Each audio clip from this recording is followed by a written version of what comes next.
ISKCON নেতা ও বাংলাদেশ সম্মিলিত সনাতনী জাগরণ জোটের মুখপাত্র চিন্ময় কৃষ্ণ দাসের বাড়িতে রীতিমতো অবৈধ টাকার পাহাড়ে সন্ধান পেয়েছে আইন শৃঙ্খলা বাহিনী। পাঁচটি সিন্ধুকে থরে থরে সাজানো টাকা, এই যেন টাকার গোডাউন। এই সম্পদ কারো ব্যক্তিগত না। ইসকন একটি সাম্প্রদায়িক সংগঠন। ধর্ম প্রচারের নামে নানা অপরাধ আর সাম্প্রদায়িক দাঙ্গা বাঁধানোই মূল উদ্দেশ্য সংগঠনটির। ছোট ছোট শিশুদেরকে বলাৎকার করার অভিযোগ রয়েছে ইসকনের মুখপাত্র চিন্ময় কৃষ্ণের বিরুদ্ধে। হিন্দু মুসলিম সাম্প্রদায়িক দাঙ্গা বাঁধাতেই উদ্দেশ্য প্রণোদিতভাবে ইসকনের কর্মীরা এমন কর্মকাণ্ড পরিচালিত। দেশে দাঙ্গা বাজিয়ে দল আওয়ামী লীগকে চাঙ্গা করার জন্য যিনি কাজ করেছিলেন ইসকন নেতা চিন্ময় কৃষ্ণ, তার গ্রেফতার হওয়ার পরে একে একে তার সকল গোপন তথ্যগুলো ফাঁস হতে শুরু হয়েছে। বিশেষ করে তার অনেকগুলো ভিডিও লিঙ্ক ভাইরাল হয়েছে যেখানে তাকে আপত্তিকর অবস্থায় পাওয়া গিয়েছে। অর্থাৎ তিনি শুধুমাত্র ধর্মগুরু না, বরং তিনি এই ধর্মের আড়ালে তিনি মানুষদেরকে তার লালসার শিকার করতেন। এমনকি তার এই লালসার শিকার হতে ছোট ছোট বাচ্চারাও নিরাপদ ছিল না। এইবার তার বাসায় অভিযান চালানোর পরে কোটি কোটি টাকার সন্ধান পেয়েছে, যেই সম্পদগুলো অবৈধ। চিন্ময় কৃষ্ণ তার কার্যক্রম চালাতে যেই দল বা যেই লোকেরা তাকে সহায়তা করছিল তাদের নামও এবার উঠে এসেছে। সমস্ত কিছু আজকের এই ভিডিওতে উন্মোচিত হয়েছে। তা আপনি ভিডিও শুরুতেই মতামত দিবেন, আপনি আসলে ইসকন নেতা চিন্ময় কৃষ্ণ প্রভুর মুক্তি চান কিনা কমেন্ট অপশনে লিখবেন। চলুন। চিন্ময় কৃষ্ণ দাস এবং ইসকনকে নিয়ে ভারতের মিডিয়াতে, ভারতের পার্লামেন্টে অনেক ঘটনা ঘটেছে। সেটাও শুধু না, একটা বৈঠকের কথা আমরা জানি, জনাব মোদি তার পররাষ্ট্রমন্ত্রীর সাথে বৈঠক করেছেন বাংলাদেশ ইস্যুতে, এবং তার সাথে যুক্ত করতেই হবে শেখ হাসিনার একটা অফিসিয়াল বিবৃতি আমাদের সামনে এসছে। এটাও ভারতে ঘটা ঘটনা হিসাবে আমরা দেখব এবং ভারতের আচরণ হিসাবেই দেখব। প্রশ্ন হচ্ছে, ভারতের এত রকম কিছু করার আসলে কারণটা কি? তারা কি সরকারের বিরুদ্ধে একটা খুব কঠোর পরিস্থিতি তৈরি করতে চাইছে, একটা কঠোর অবস্থান বা পদক্ষেপ নিতে চাইছে? এই প্রশ্নগুলো আমাদের সামনে হাজির হবে।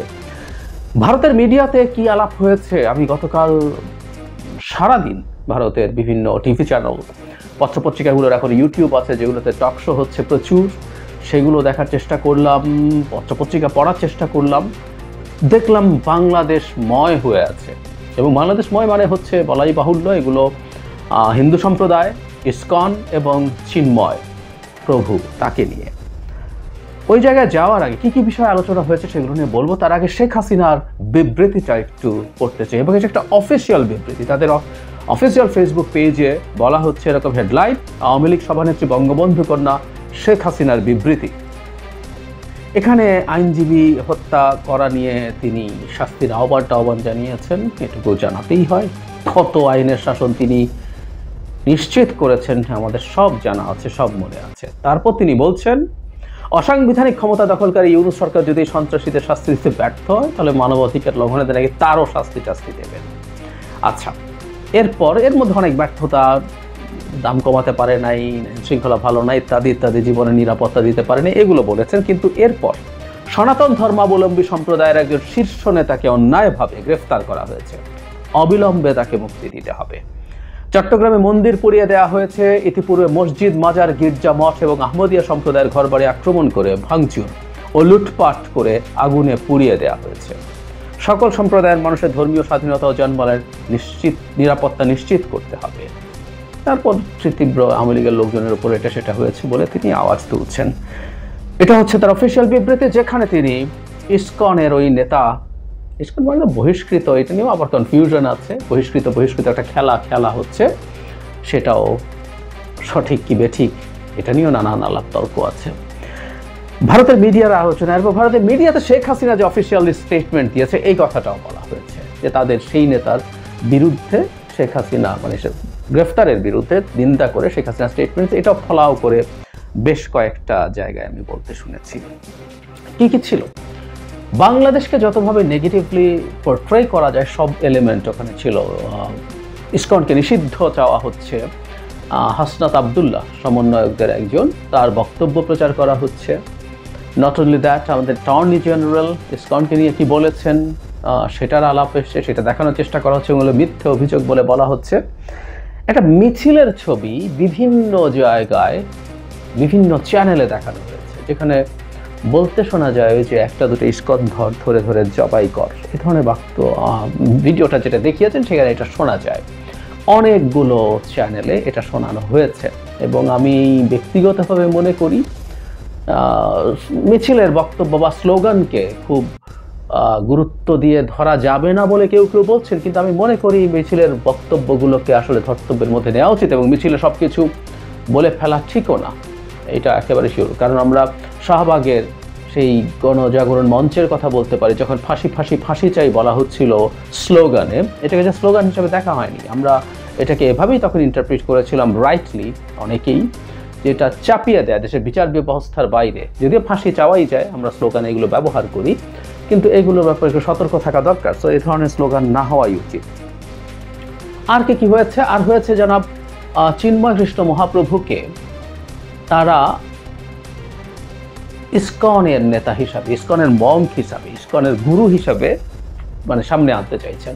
এবং ন্যারেটিভটা খুব সিম্পল। কেন ইসকন? কারণ তাদের হিসাবে ইসকন কোনো রকম কোনো জঙ্গি বা এক্সট্রিমিস্ট সংগঠন নয়, রাদার তারা একটা সেবাদানকারী প্রতিষ্ঠান। ইসকন মানুষজনকে খাওয়ায় এবং পৃথিবীর দ্বিতীয় সর্বোচ্চ সম্ভবত চ্যারিটেবল খাবারের, ওখানেই শুনলাম কোনো একটা জায়গায়, সরবরাহকারী তারা। শুধু সেটা না, তাদের স্কুল আছে, তাদের বিভিন্ন শিক্ষা প্রতিষ্ঠান আছে, তাদের উপাসনালয় আছে, তারা বিভিন্ন দুর্যোগে মানুষের পাশে দাঁড়ায়। তারা ভারতের বিভিন্ন দুর্যোগের উদাহরণ দিয়ে দেখাচ্ছেন এখানে ইসকন কাজ করে। সো এইরকম একটা মহৎ সংগঠনের একজন মঙ্ককে শুধুমাত্র হিন্দুদের স্বার্থ রক্ষার কথা বলার জন্য গ্রেফতার করা হয়েছে। That is their narrative. এটা ক্রমাগত বলার চেষ্টা করেছে এবং আমি গতকাল একটা ভিডিওতে বলেছি এবং আমি আবারও বলতে চাই, বাংলাদেশের ইসকনকে এটা ক্ল্যারিফাই করতে হবে, যেহেতু তারা অলরেডি বলেছেন যে জনাব চিন্ময় বহিষ্কৃত হয়েছেন এবং একটা শিশু যৌন নির্যাতনের অভিযোগে। তাদেরকে বলতে হবে এবং ভারতের এই যে যাবতীয় ডিসইনফরমেশন তারা ভারত ছড়াচ্ছে সমানে, সেটার প্রতিবাদ একজন বাংলাদেশি হিসাবে করতে হবে। ইসকন বাংলাদেশের সদস্যরা বাংলাদেশি মানুষ, তার রাষ্ট্রের ক্ষতি হচ্ছে, তার রাষ্ট্রের ইমেজ নষ্ট করার চেষ্টা হচ্ছে। এটা আমরা যেমন বলছি, ইসকন যদি এই দেশকে ওন করে, তাদেরকে ওই কাজটা করতে হবে। You must do that. কিন্তু এটা ক্রমাগত মানে ইসকন হিসাবেই সামনে আনা হচ্ছে এবং ইসকন নিয়ে নানান কথাবার্তা বলা হচ্ছে, এই ঢালটা ব্যবহার করার চেষ্টা করা হচ্ছে। সুতরাং আমরা এটা নিয়ে খেয়াল করব। আর কি হয়েছে? আমেরিকাকে গালিগালাজ করা হচ্ছে। আমি দেখলাম অনেকগুলো চ্যানেল আমেরিকা মানবাধিকার নিয়ে খুব কথা বলে, বিশেষ করে বাইডেন প্রশাসন তো বলেই, এবং ডক্টর ইউনুসের সাথে এখন খাতির আছে বলেই কি তারা কিছু বলছে না, তারা তো এর উপরে কঠোর ব্যবস্থা নেওয়া দরকার। কেউ কেউ আবার ইন্ডিয়ান ডায়াসপোরা যারা আমেরিকাতে আছে, তারা কেউ স্যাংশনের আলাপ তুলছেন, সেই কথাবার্তা বলছেন। এবং কিছুদিন আগে আমি একটা ভিডিওতে দেখিয়েছিলাম আপনাদেরকে, রীতিমতো পিটিআই ওই নিউজ করেছিল যে একজন ইন্ডিয়ান আমেরিকান ডাক্তার বাংলাদেশের বিরুদ্ধে স্যাংশনের প্রস্তুতি নেওয়া শুরু করছেন, যদি ট্রাম্প যখন ক্ষমতার বিরুদ্ধে আমাদের গার্মেন্টে স্যাংশন দেওয়া হবে, ইত্যাদি ইত্যাদি তারা বলছেন। ভারতের পার্লামেন্টে রাজ্যসভা তাদের উচ্চকক্ষে আলাপ এসেছিল, দুজন এমপি বাংলাদেশে যা ঘটছে সেটার ব্যাপারে ব্যাখ্যা চাইছিলেন। তখন তাদের উপপররাষ্ট্রমন্ত্রী যিনি আছেন তিনি বলেছেন যে এই উদ্বেগের কথা তারা জানিয়েছেন, বাংলাদেশে বিভিন্ন ক্ষেত্রে যা যা সমস্যা হচ্ছে সেটা নিয়ে বাংলাদেশ সরকারকে ব্যবস্থা নিতে বলেছেন, তাদের উদ্বেগ জানিয়েছেন, কিন্তু এই দায়িত্ব প্রাইমারিলি বাংলাদেশ সরকারের। কিন্তু মজার ব্যাপার, এইটা নিয়েও বিভিন্ন মিডিয়াতে সরকারকে বা পার্লামেন্ট সদস্যদেরকে তুলোধনা করা হচ্ছে। তুলোধনা 2-3টায় আমি দেখলাম, তাদের বক্তব্য হচ্ছে এরকম যে এটা সর্বদলীয় একটা রেজলিউশন নেওয়া উচিত ছিল, বাংলাদেশকে কঠোর নিন্দা জানিয়ে রেজলিউশন নেওয়া দরকার ছিল, সেটা নেয় নাই এবং তারা হিন্দুদের ব্যাপারে যথেষ্ট সিরিয়াস না, এটা বলেও স্ট্রংলি কন্ডেম করছেন কেউ কেউ। আবার কেউ এমনও বলছেন যে শুধুমাত্র সব নিন্দা বা বক্তব্য দিলে হবে না, অন্তত 2টো চ্যানেল আমি দেখেছি বাংলাদেশের বিরুদ্ধে আর কি করা যেতে পারে। এর মধ্যে বাংলাদেশের বিরুদ্ধে ভারত তার ল্যাভারেজ কি আছে, কি বিষয় দিয়ে বাংলাদেশের উপরে চাপ তৈরি করতে পারে, সেসব আলোচনা এসছে। বাংলাদেশের উপরে স্যাংশন দেওয়া যায় কিনা আমি দেখলাম, হ্যাঁ কেউ বলছেন স্যাংশন দেওয়া যায় এবং রীতিমতো বের করা হয়ে গেছে। আমাদের ট্রেড কত, আমরা কত 13, 14, 15 বিলিয়ন ডলার ইম্পোর্ট করি, আমরা মাত্র $1.5 বিলিয়ন বাংলাদেশ থেকে এক্সপোর্ট হয়। সুতরাং যদি ঝামেলা করে 1.5 বিলিয়ন হলে নাই, হিসাব দেখাচ্ছেন বসে বসে, এবং কোনখানে স্যাংশন দেওয়া হবে সেই আলাপও তুলেছেন। একজন দেখলাম বলছেন যে বাংলাদেশের তার গুরুত্বপূর্ণ একটা র ম্যাটেরিয়াল ইন্ডিয়া থেকে নেয়, সেটা হচ্ছে কটন, আমাদের গার্মেন্টস ফ্যাক্টরি খুব সিরিয়াসলি এটার উপরে ডিপেন্ডেন্ট, $2 বিলিয়ন মতো কটন এখান থেকে ভারত থেকে বাংলাদেশে যায়, সেটা যদি বন্ধ করে দেয় বাংলাদেশের গার্মেন্ট ইন্ডাস্ট্রির 12টা বেজে যাবে, বাংলাদেশ তখন চাপে পড়ে অনেক কিছু করতে হবে। নট অনলি দ্যাট, আমাদের $1.5 বিলিয়ন মতো পরিশোধিত পেট্রোলিয়াম পণ্য আমরা ভারত থেকে আনি, সেগুলো বন্ধ করে দেওয়ার কথা ভাবা যেতে পারে। আমার মনে পড়ে বাংলাদেশ যখন ভারত থেকে এটা ইম্পোর্ট করা চুক্তি করে, পাইপলাইন করে বা অন্যান্য ক্ষেত্রে চুক্তি করে, তখন আমার একটা ফেসবুকে একটা স্টেটাসে লিখেছিলাম, তখন আমার ইউটিউব ছিল না, থাকলে সেখানেই কথা বলতাম। তো স্টেটাসে লিখেছিলাম এটা একটা খুব ভুল সিদ্ধান্ত হচ্ছে, বাজে সিদ্ধান্ত হচ্ছে, ভুল না, ওটা জেনে শুনেই করেছে, বাজে সিদ্ধান্ত হচ্ছে। কারণ ভারতের উপরে আমাদের পেট্রোলিয়াম টাইপের খুবই স্ট্র্যাটেজিক পণ্য নিয়ে খুব বড় ডিপেন্ডেন্স ভালো কিছু না। এমনকি আমাদের বিদ্যুতেও এই কাজটা অনেকটুকু হয়েছিল, আমাদের এই ব্যাপারে সতর্ক থাকা দরকার। যাই হোক, এই কথাবার্তাগুলো সমানে এসছে। আবার কেউ কেউ বলছেন যে স্যাংশন এত সহজেই দিয়ে দেওয়া যায় না, এখানে অনেকগুলো আন্তর্জাতিক রীতিনীতি আছে, ব্যবসায়িক চুক্তির প্রশ্ন আছে, এইসব আলাপ তারা সমানে করছেন। কিন্তু যেটা বুঝলাম, তাদের যে টোন, সেই টোনটা ভয়ঙ্কর ছিল এবং সেটার একটা নির্দিষ্ট উদ্দেশ্য আছে বলে আমি মনে করি। টকশোগুলোতে কোনোটাতে বাংলাদেশের কাউকে ডাকা হয়েছিল, 2-1 সাংবাদিককে, এবং তাদের 4-5 জনের মাঝখানে বাংলাদেশের একজন, এবং বাংলাদেশের যিনি থাকেন তাকে সাধারণত খুব বেশি কথা বলতে দেওয়া হচ্ছিল না। মানে আমার 71 টিভি মনে হচ্ছিল, ডাকা হচ্ছে কিন্তু কথা বলতে দেওয়া আছে না। অ্যাঙ্কার সহ সবাই, অ্যাঙ্কারও 71 টিভির অ্যাঙ্কারদের মতো, একেবারে প্রায় সব ক্ষেত্রে অলমোস্ট কোনো ডিফারেন্স নাই। সো এই ধরনের প্রোপাগান্ডা ভারত সরকার চালাচ্ছে, ভারতের মিডিয়াগুলো চালাচ্ছে, এবং ভারতের মিডিয়াগুলোকে আমরা হাতে গোনা 2-1 এক্সেপশন বাদে এগুলো সবগুলো আসলে গদি মিডিয়া, ভারতের মেইন স্ট্রিম। আমি আবারও বলি, আমি যত কথা বললাম এগুলো কোনোটা রিপাবলিকের কথা বলি না, ময়ূক বা অর্ণবও কি বলছেন, অর্ণব গোস্বামী, আমি সেটাও দেখার চেষ্টা করলাম, কিন্তু ওগুলোকে ছাড় দিয়ে বলছি। বাকি একেবারে আমরা যত মিডিয়াগুলোকে ভারতের প্রতিষ্ঠিত হিসাবে চিনি, সবাই একই ঢঙে একই উত্তেজনাকর ভঙ্গিতে কথা বলছেন। এটা খুব জরুরি। আপনারা যে কোনো একটা খুলে দেখুন, যে কোনো জায়গা থেকে দেখবেন কি ধরনের, কি ঢঙে তারা কথা বলছেন। আমরা এটা ধারণা করতে পারি, এটা খুব ভয়ঙ্কর আমার কাছে মনে হচ্ছে, কারণ তারা চাইছেন তাদের যে ডোমেস্টিক অডিয়েন্স আছে, ভারতের লোকজনকে, ভারতের হিন্দু সম্প্রদায়, ওদের হিন্দু সম্প্রদায়ের মানুষই প্রধান, তাদের মধ্যে এই ন্যারেটিভ তারা এস্টাবলিশ করার চেষ্টা করছেন যে বাংলাদেশে হিন্দু সম্প্রদায়ের উপরে কি ভয়ঙ্কর অত্যাচার নির্যাতন হচ্ছে, বাড়িঘরে আগুন নাকি এখনো জ্বালানো হচ্ছে, হত্যা হচ্ছে, অনেক নারীকে নাকি ধর্ষণ করা হচ্ছে এখনো, এভাবে, মানে আগে তো হয়েছেই, এখনো হচ্ছে, এই ধরনের অভিযোগ। আমি মনে করতে পারি না বাংলাদেশে কিছু আক্রমণের কথা আমরা জানি, কিন্তু বাংলাদেশে কোনো হিন্দু সম্প্রদায়ের মানুষ ধর্ষণের অভিযোগ করেছেন 5 আগস্টের পর আমি আমার চোখে অন্তত পড়িনি। কিন্তু এসব অভিযোগও খুব স্পষ্টভাবে করছে অনেকগুলো মিডিয়াতে। সো আমরা বুঝতে পারি অনেক হামলার তুলনায় ধর্ষণের একটা আলাদা ইম্প্যাক্ট আছে, সেটাও আনা হচ্ছে। মানে ভারতের লোকজনকে খেপিয়ে তোলা হচ্ছে যাতে ভারতের লোকজন সরকারের উপরে চাপ তৈরি করে বাংলাদেশের প্রতি আরো টাফ হওয়ার জন্য। এটা খুব স্পষ্টভাবে গতকাল দেখা গেল, কোনো সন্দেহ নেই। এবং শুরুতে যে কথাটা বলেছিলাম যে শেখ হাসিনার ফর্মাল স্টেটমেন্ট, আমরা খেয়াল করবো শেখ হাসিনা কতগুলো ফোন কল লিক করাচ্ছেন, ইচ্ছে করে ছাড়তে বলছেন রেকর্ড করিয়ে, সেটার একটা ডাইমেনশন আছে যে তার কাছে তো ফোন টোন আছে, উনি কথা বলে ছেড়ে দিয়েছেন, আমরা কিছু জানি না। কিন্তু উনি অনেক দিন পর আবার একটা অফিসিয়াল স্টেটমেন্ট দিলেন, যেখানে ওই নেতাকে, জনাব চিন্ময়কে গ্রেফতার করা নিয়ে তিনি কঠোর ভাষায় বর্তমান সরকারের সমালোচনা করেছেন।